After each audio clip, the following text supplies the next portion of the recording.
9 अगस्त 2024 को एक ऐसी घटना सामने आती है जिसने पूरे देश को हिलाकर रख दिया। ये खबर थी 31 साल की एक महिला डॉक्टर जो कलकत्ता के RG Kar medical college and hospital में ट्रेनिंग कर रही थी। हॉस्पिटल जैसे सुरक्षित माने जाने वाले जगह पर एक महिला डॉक्टर का रेप और फिर मर्डर, ये कोई मामूली बात तो हो नहीं सकती। इस घटना का खुलासा तब हुआ जब डॉक्टर के डेड बॉडी का पोस्टमार्टम किया गया। इस रिपोर्ट ने लोगों के रूह कपा दिए, क्योंकि ये मामला सिर्फ रेप का नहीं था बल्कि इससे कहीं ज़्यादा खौफनाक था। पोस्टमार्टम रिपोर्ट में ये खुलासा हुआ कि उस डॉक्टर की हत्या गला घोंटकर की गई थी, वो भी इतनी ताकत से कि उनका थायराइड कार्टिलेज तक टूट गया था। इस घटना से पहले डॉक्टर ने अपने आप को बचाने की काफ़ी कोशिश भी की थी, जिसका सबूत डॉक्टर के शरीर पर पड़े निशान से मिलता है। और सबसे डरावना सच तो तब सामने आया जब डॉक्टर के प्राइवेट पार्ट पर भी घावों के निशान पाए गए, जिससे साफ जाहिर होता है कि ये एक मर्डर का मामला नहीं था बल्कि रेप के बाद बड़ी ही बेरहमी से की गई हत्या थी। हॉस्पिटल के परिसर में इतने बड़ी घटना हो जाती है और किसी को कानों कान तक खबर नहीं होती है। उस रात क्या कुछ ऐसा हुआ था?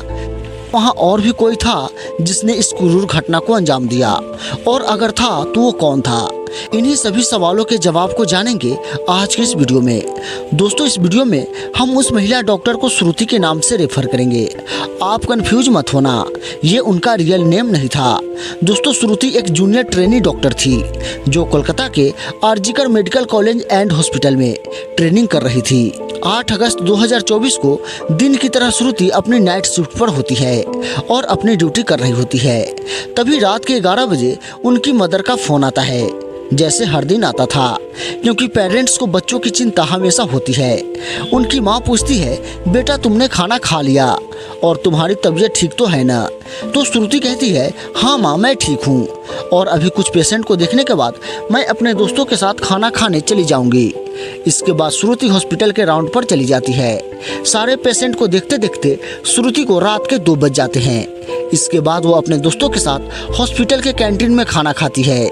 खाना खाते खाते रात के 3 बज जाते हैं। इसके बाद वो हॉस्पिटल के बने सेमिनार हॉल में जाकर रेस्ट करने लगती है।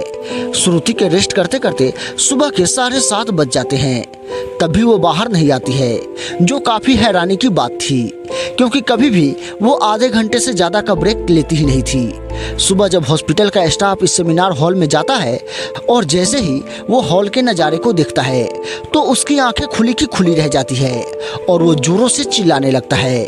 इसके चीखने की वजह से आसपास के लोग भी वहाँ आ जाते हैं और वो देखते हैं कि श्रुति की बॉडी बिना कपड़ों के ऐसे ज़मीन पर पड़ी हुई है। उनके बॉडी पर ब्लड के निशान है और आंखों से भी खून निकल रहा है।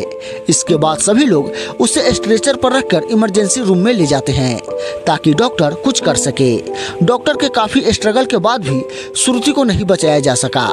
हॉस्पिटल में कुछ ऐसे भी लोग थे जो इस घटना को एक नॉर्मल घटना दिखाने की कोशिश कर रहे थे। वो ऐसा इसलिए कर रहे थे ताकि हॉस्पिटल का नाम खराब ना हो। लेकिन जब पोस्टमार्टम रिपोर्ट आती है तो दूध का दूध और पानी का पानी हो जाता है। इस रिपोर्ट से साफ साफ पता चलता है कि श्रुति के साथ किसी ने गलत हरकत की और जब वो अपने आप को बचाने की कोशिश की तो उसने उसका गला घोंटकर मार दिया। इसके बाद ये केस पुलिस के हाथों में चली जाती है। पुलिस वाले इस क्रिमिनल को पकड़ने में लग जाते हैं। सबसे पहले पुलिस वाले उस क्राइम साइट पर ही छानबीन करते हैं जहां पर ये घटना घटी थी। किस्मत से पुलिस वालों को वहां पर श्रुति के कुछ नेल पेंट्स और ब्लड सैंपल मिलते हैं और एक एयरबड भी मिलता है। ये केस और भी जल्दी सॉल्व हो जाता अगर सेमिनार हॉल के अंदर कैमरे लगे होते, लेकिन बदकिस्मती से वहाँ कोई कैमरा नहीं लगा था। लेकिन पुलिस को सेमिनार हॉल के इंटर के रास्ते में एक सीसीटीवी कैमरा नजर आता है। पुलिस वाले सुबह के 3 बजे से 8 बजे के बीच के कैमरे की रिकॉर्डिंग को चेक करते हैं।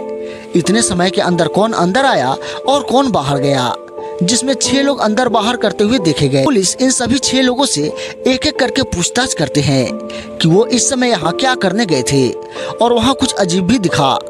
और इन सभी के फोन से उस ब्लूटूथ को कनेक्ट करके देखते हैं, क्योंकि एक बार अगर किसी मोबाइल से ब्लूटूथ कनेक्ट हो जाता है तो अगली बार जैसे ब्लूटूथ ऑन किया जाता है तो वो ऑटोमेटिक ही कनेक्ट हो जाता है। और फाइनली ये ट्रिक काम भी आती है, क्योंकि इन 6 लोगों में से एक के फोन से ये इजिली कनेक्ट हो जाता है, जिसका नाम था संजय रॉय, जो एक सिविल वॉलंटियर था। सिविल वॉलंटियर वो लोग होते हैं जो पुलिस के अंडर काम करते हैं और उनकी हेल्प करते हैं। पुलिस को अपना पहला कातिल मिल चुका था। अब पुलिस और सख्ती से संजय से पूछताछ करते हैं, लेकिन संजय पुलिस के एक भी सवालों का ठीक से जवाब नहीं देता है, क्योंकि वो बहुत ही ज़्यादा नशे में था। इसके बाद जब पुलिस संजय का फ़ोन चेक करते हैं तो उसके फ़ोन हिस्ट्री में भर भर के पोर्नोग्राफी कंटेंट देखने को मिलता है, जिससे पुलिस वालों का शक यकीन में बदल जाता है कि संजय ने ही श्रुति को मारा है। इसके बाद पुलिस उसे और डराने लगती है। इसके बाद वो डर कर अपनी सारी जुर्म कबूल कर लेता है और ठोस सबूत के लिए पुलिस संजय के घर भी जाते हैं, जहाँ उन्हें एक जूता मिलता है जिस पर खून के धब्बे लगे थे। उस खून को पुलिस कलेक्ट कर लेती है। इसके बाद उन्हें संजय के घर के बाहर कुछ कपड़े सूखता हुआ दिखता है, और ये वही कपड़े थे जो उस दिन संजय पहना हुआ था, क्योंकि सीसीटीवी में ये सब कुछ कैद हो चुका था, जिससे साफ जाहिर होता है कि संजय सबूत मिटाना चाहता था। पर कहा जाता है ना कि सच कभी नहीं छुपता, वो सामने आ ही जाता है। और जब पुलिस संजय से पूछताछ कर रहे थे तो संजय बहुत ही नशे में था और वो पुलिस के बातों का ठीक से जवाब तक नहीं दे रहा था। अब वो ऐसा क्यों कर रहा था? ऐसा तो नहीं कि वो पुलिस से बचने के लिए ऐसा कर रहा हो। अब ये तो जांच में आगे पता चल ही जाएगा। और जब उसके सूज पर लगी ब्लड को लैब भेजा गया तो श्रुति के ब्लड से मैच कर गया और सारी हकीकत सामने आ गई। और जब सारी तहकीकात की गई तो बाद में पता चला कि उस रात 11 बजे संजय बहुत ही ज़्यादा नशे के हालत में हॉस्पिटल गया। अब क्योंकि वो हॉस्पिटल में नाइट ड्यूटी करता था तो उसे हॉस्पिटल के चप्पा चप्पा पता था कि कहाँ कैमरा है और कहाँ नहीं, इसलिए वो आराम से 4th फ्लोर पर जाकर बैठ जाता है, क्योंकि वो नहीं चाहता था कि उसे कोई इस हालत में देखे, क्योंकि उसे कोई देख लेता तो उसकी नौकरी भी चली जाती। और 3 बजे जब उसकी आंख खुलती है तो उसने देखा कि श्रुति अकेले सेमिनार हॉल में रेस्ट करने जा रही है। और श्रुति को अकेले देखकर उसके मन में गंदी गंदी बातें चलने लगी और फिर वो पूरी तरह से उस एरिया को खंगाल डाला कि कोई यहाँ आ तो नहीं रहा। और फिर वो 4 बजे सेमिनार हॉल के अंदर एंटर किया और 4:45 पर बाहर आया। और इस 45 मिनट में उसने श्रुति के साथ कैसा व्यवहार किया होगा और श्रुति कितनी दर्द से गुजरी होगी, ये सोचने मात्र से ही रूह कांप जाती है। आप लोग खुद ही कमेंट करके बताएं कि इस दरिंदे के साथ क्या करना चाहिए और इस वीडियो को ज़्यादा से ज़्यादा शेयर करें।